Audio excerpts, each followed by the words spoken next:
Hello friends and welcome to my channel. दोस्तों, स्वागत है आपका हमारे इस वीडियो में। और दोस्तों, हम पढ़ रहे थे कंपाउंड इंटरेस्ट, चक्रवृद्धि ब्याज। हमने हमारी लास्ट क्लासों में सीआई के बारे में देखा था कि सीआई क्या होता है, एसआई व सीआई में डिफरेंस, और सीआई का जो फॉर्मूला होता है वो क्या होता है। मैंने आपको सीआई के फॉर्मूले से सीआई निकालना बताया था और एक और कॉन्सेप्ट और बताया था। हम देखेंगे आज उसका सीआई निकालने का एक और तरीका कि सीआई हम कैसे निकाल सकते हैं। यदि हमें दिया हुआ है प्रिंसिपल 10,000 और टी दे रखा है 2 ईयर और रेट दे रखी है 10% और सीआई पूछा है, तो कैसे निकालेंगे। मैंने इसके दो तरीके बताए थे, एक तो फॉर्मूला पुटअप करके और दूसरा कि 10,000 का पहले 10% निकाल लिया जाए, फिर जो आया है फिर उसका भी 10% निकाल लिया जाए, और फर्स्ट वाले को तो 2 से गुणा और सेकंड वाले को 1 से गुणा और दोनों को ऐड कर दिया जाए। आज हम पढ़ेंगे इफेक्टिव रेट से। यदि हमें इफेक्टिव रेट मालूम है तो हम बहुत कम टाइम में क्वेश्चन को सॉल्व कर पाएंगे। तरीके तो अलग अलग होते हैं, लेकिन जिस तरीके में हमारे पास टाइम की बचत होती है हम उसे अप्लाई करेंगे। ठीक है। इफेक्टिव रेट निकालने के दो तरीके, एक तो ये होता है formula a plus B plus A into B upon 100। यहाँ पर जो दर दे रखी है रेट वो कितनी दे रखी है 10, तो 10 प्लस 10 प्लस 10 इंटू 10 अपॉन 100 कितनी हो जाएगी 21। कितनी आएगी इफेक्टिव रेट 21। यदि हम इस 10,000 से 10,000 का 21% निकाल ले तो हमारे पास क्या आ जाएगा सीआई, यानी कि जो principal into effective rate, principal का इफेक्टिव रेट से प्रतिशत निकाल लिया जाए तो हमारे पास क्या आ जाएगा सीआई। इफेक्टिव रेट एक और तरीके से निकाली जा सकती है कि इफेक्टिव रेट एक और तरीके से निकाली जा सकती है 2r plus are square upon 100। यही हम अभी 10% की इफेक्टिव रेट निकाली थी। अगर इससे ट्राई करें तो 2 इंटू 10 प्लस 2r, 2 ऐसा का ऐसा, r की जगह 10 प्लस आर स्क्वायर, यानी कि 10 का स्क्वायर 100 अपॉन 100। यहाँ से भी हमारे पास कितना मान आया 21, यानी कि यहाँ से भी इफेक्टिव रेट जो निकली वो 21। अब इसी प्रकार हम पहले इफेक्टिव रेट निकालना सीख लेते हैं, फिर इससे रिलेटेड क्वेश्चन देखेंगे। यदि 3% दिया हुआ है हमें इफेक्टिव रेट, तो हमारा मान कितना आएगा 2r, r की जगह वही 3 प्लस आर स्क्वायर, यानी कि 9 अपॉन 100, तो कितनी आ जाएगी 6.09%।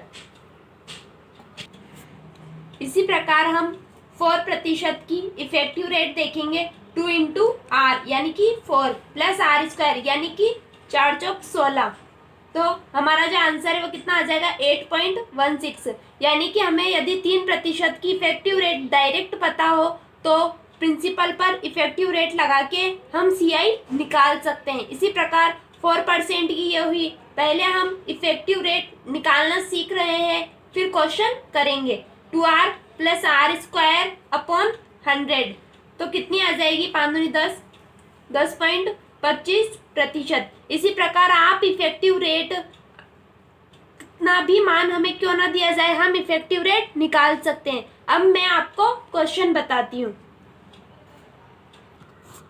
ये रहा हमारा क्वेश्चन।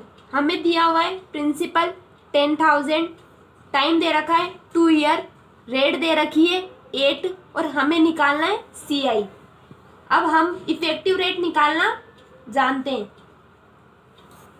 इफेक्टिव रेट किससे 2r plus are square upon 100, तो 2r यानी कि 2 इंटू 8 प्लस 8 का स्क्वायर अपॉन 100।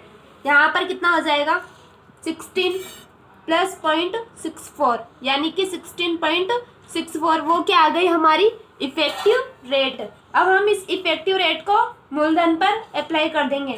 10,000 का 16.64 अपॉन 100, तो हमारे पास जो आंसर आएगा वो कितना हो जाएगा 1664, यानी कि हमारा CI जो है वो क्या निकल गया 1664। हमें इफेक्टिव रेट यदि याद रहती है तो हम डायरेक्ट ही इस क्वेश्चन को बहुत कम टाइम में जल्दी सॉल्व कर पाएंगे इफेक्टिव रेट से। इसी प्रकार हम नेक्स्ट क्वेश्चन देखते हैं। ये रहा क्वेश्चन। प्रिंसिपल दिया हुआ भाई 10,000, टाइम दिया हुआ है 2 ईयर, रेट दे रखी है 6% और हमें निकालना है CI। अब हम इफेक्टिव रेट निकालेंगे पहले तो इसकी। तो इफेक्टिव रेट कितनी होती है 2R यानी कि 6 प्लस R² यानी कि 6 का स्क्वायर अपॉन 100, तो कितना आ जाएगा 12.36%। ये हमारी क्या आ जाएगी इफेक्टिव रेट। अब हम 10,000 का 12.16% निकाले तो हमारे पास जो है वो क्या आ जाएगा 1236, यानी कि ये क्या आ गया हमारे पास CI। दोस्तों यहाँ हम बहुत ही कम टाइम में CI निकालना सीख रहे हैं। आपको मैंने 3 तरीके बताए हैं और हमें वो तरीका अप्लाई करना है जो हमारे एग्ज़ाम में टाइम को बचाए। तो एक तो इफेक्टिव रेट और एक फॉर्मूला लगा के, और एक और वो तरीका जो मैंने आपको बताया था। ठीक है, हम इसके और क्वेश्चन देखते हैं तो आपको और क्लियरिफाई होगा। ठीक है, अब हम नेक्स्ट क्वेश्चन और देखते हैं। इनका तो इलाज है। ये प्रिंसिपल दिया हुआ है 10,000, T दिया हुआ है 2 ईयर, रेट दी रखी है हमें 4% और हमसे CI वही इफेक्टिव रेट 2R यानी कि 2R प्लस R² यानी कि 4 का स्क्वायर अपॉन 100, यानी कि कितना आ जाएगा 8.16%। वही 10,000 का 8.16 हम निकाले तो हमारे पास कितना आ जाएगा 816, यानी कि CI कितना आ रहा है 816। यहाँ पर हमारे पास 2 लाइन में आंसर आ रहा है इफेक्टिव रेट से, तो इफेक्टिव रेट बहुत ज़्यादा इम्पोर्टेंट है, तो आपको इफेक्टिव रेट वाला तरीका अप्लाई करना चाहिए। एक और क्वेश्चन हम देखेंगे, वो मैं आपको चारों तरीके से बताऊंगी। तो अब हम नेक्स्ट क्वेश्चन देखते हैं। क्वेश्चन है हमारे पास, मूलधन दिया हुआ है 6,541, समय दिया हुआ है 2 वर्ष, दर दे रखी है 6% और हमें क्या निकालना है CI। तो मैंने आपको जितने भी तरीके बताए हैं वो सारे तरीके मैं आपको इस क्वेश्चन के माध्यम से समझाऊंगी। तो फर्स्ट है हमारा फॉर्मूला। फॉर्मूले वाला क्या था, मूलधन इंटू 1 प्लस दर अपॉन 100 की पावर T यानी कि समय माइनस मूलधन। ये था हमारा फर्स्ट कॉन्सेप्ट। तो 6541 इंटू 106 अपॉन 106 माइनस 6541। ठीक है, इनको सॉल्व करेंगे तो हमारे पास आएगा 7349.4676 माइनस 6541। तो हमारा जो आंसर आएगा वो क्या आएगा 808.4676। ये था हमारा फर्स्ट कॉन्सेप्ट कि फॉर्मूला लगाओ और आंसर निकालो। इसी प्रकार मैं आपको सेकंड कॉन्सेप्ट समझा कर आई थी। अब हम सेकंड कॉन्सेप्ट समझते हैं। अब हम समझेंगे सेकंड क्या समझा था कि मूलधन का 6% यानी कि 6,541 का 6% निकालना।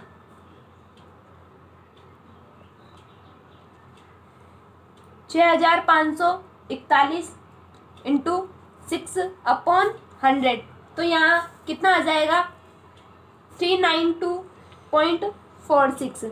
फिर सेकंड की 392.46 का 6%,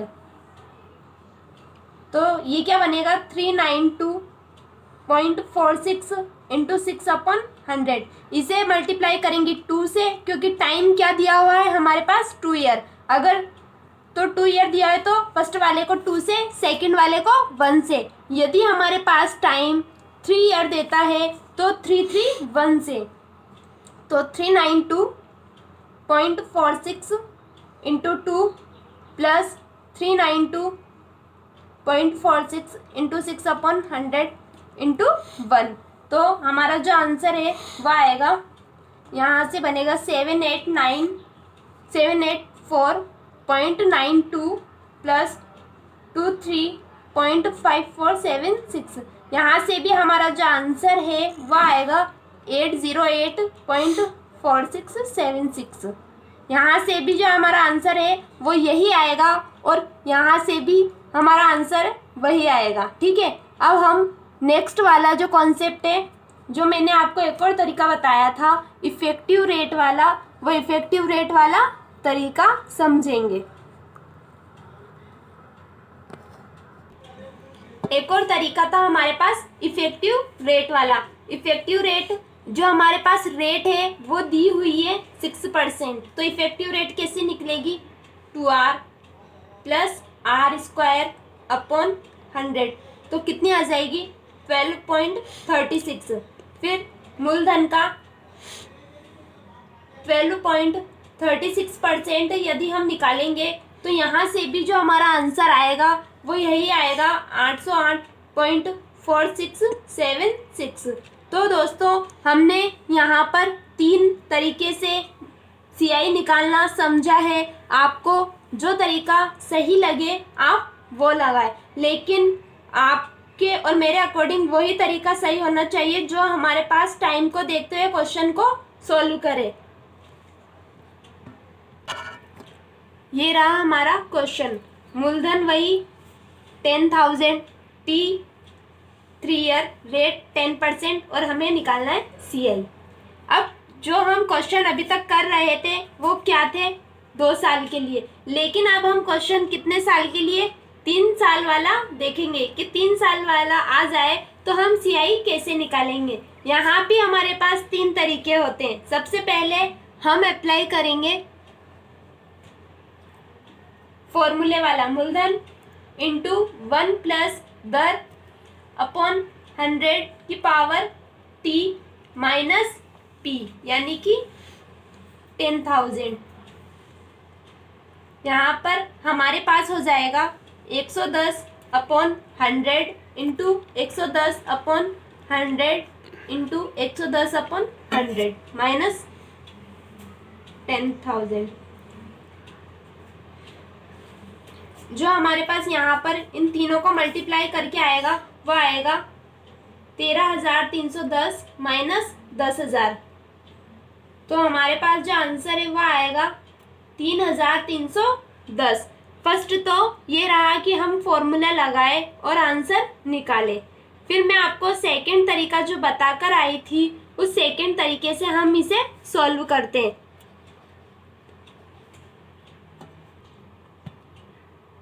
यही हम पहले 10,000 का 10% निकालेंगे। 10,000 का 10% निकालेंगे तो अधिकतर चीज़ें हम बिना पेन चलाए सॉल्व करेंगे, क्योंकि पेन चलाने से क्या हमारा टाइम ज़्यादा लगता है। तो 10% निकालेंगे तो अपॉन में 100 आ जाएगा, 100 से 2 0 उठ जाएगी, कितनी आएगी 1000। ठीक है, इसी प्रकार हम फिर इस 1000 का 10% निकालेंगे। 1000 का 10% निकालेंगे तो 1000 का 10% वही वापस से 2 0 गायब हो जाएगी, कितना आ जाएगा 100। फिर ये 2 साल तक निकाल लिया, लेकिन हमें टाइम दे रखा है 3 ईयर, तो 3 ईयर का एक और बार इसका 100 का 10%, 100 का 10% कितना आएगा हमारे पास 10। लेकिन अब हम इसे गुणा किससे करेंगे, तो मैं आपको बताकर आई थी कि टाइम अगर 2 ईयर दे रखा हो तो 2 और 1 से, लेकिन यहाँ पर टाइम 3 ईयर दे रखा है तो फर्स्ट स्टेप को तो 3 से प्लस सेकेंड वाली को 3 से प्लस थर्ड वाली को 1 से। तो हमारे पास यहाँ पर जो आंसर 3000 प्लस 300 प्लस 10, तो कितना आ जाएगा? वही 3310। इस वाले से भी हमारा जो आंसर है वो क्या आ रहा है? 3310। एक और कॉन्सेप्ट है इफेक्टिव रेट वाला, वो इफेक्टिव रेट वाला भी हम देखते हैं कि उससे क्या आएगा। इफेक्टिव रेट 2 ईयर की तो 2R प्लस R² 100 थी, लेकिन 3 ईयर दे रखा हो तो हम इफेक्टिव रेट निकालेंगे 3R plus 3R² 100 plus 1 into R³ upon 10,000। ठीक है, ये वाला जो फॉर्मूला है ये हमारे पास काय का है? इफेक्टिव रेट निकालने का, वो भी 3 ईयर वाले के लिए। यहाँ हमारे पास 3 ईयर है तो हम इसकी इफेक्टिव रेट निकालना सीखते हैं। 3R, R की जगह वही 10 प्लस 3R² यानी कि 100 अपॉन 100 प्लस R³ यानी कि 1000 अपॉन 10,000। ठीक है, यहाँ से कितना आ जाएगा? 30 प्लस यहाँ से कितना आ जाएगा हमारे पास? 3 और यहाँ से कितना आ जाएगा? 0.1। तो हमारी जो इफेक्टिव रेट है वो कितनी निकली? इफेक्टिव रेट क्या निकली हमारे पास? 33.1%। ठीक है, अब हम इफेक्टिव रेट का क्या करते हैं? मूलधन जो दिया हुआ था 10,000 का 33.1% निकाल ले तो क्या आएगा हमारे पास? CI, जो कि क्या आएगा? 3310। हमने इस क्वेश्चन के 3 तरीके देखे और तीनों ही तरीकों में जो हमारे पास आंसर आया है वो क्या आया है? 3310। तो इस तरीके से हम CI निकालना सीख सकते हैं, चाहे वो हमारे पास 2 ईयर दे रखा हो, 3 ईयर दे रखा हो, तो हम CI निकाल सकते हैं। ठीक है दोस्तों, अब हम मिलेंगे अपनी अगली क्लास में, तो आप वीडियो को लाइक कर दीजिएगा और चैनल को सब्सक्राइब कर दीजिएगा।